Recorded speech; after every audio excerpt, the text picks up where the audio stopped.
Balikan sa mga Moro people sa Malapatan, Sarangani ang ilang kultura o tradisyon pinaagi sa ginakit sa Sugoda ato sa 19th Pakarajan Festival. Atong silipon sa report ni Tony Humamil. Sama sa panultihon ni Dr. Jose Rizal, ang hindi marunong lumingon sa pinanggalingan ay hindi makakarating sa paroroonan.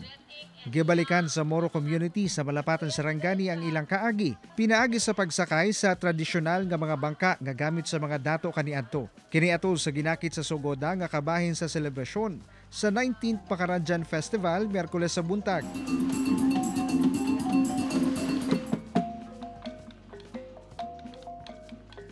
Unom ka mga bangka ang misalmot sa aktibidad nga giadornohan og colorful nga mga tela nga nagpakita sa mabulukong kultura sa mga Moro sa Malapatan.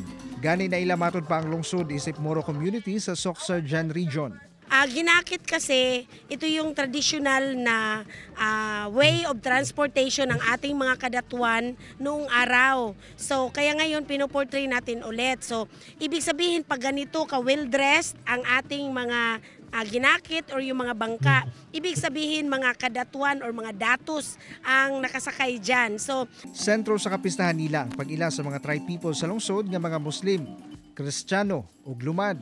Pamaagi kini sa lokal nga kagamhanan sa pagpreserba sa kultura ug tradisyon sa mga katribuhan sa lungsod. Binabalikan namin yung tradisyon ng ating mga noon, mga ninuno natin ng mga Moro. So, binabalikan natin. And this is sign of our respect and sign of our preservation of culture in the municipality of Malapatan.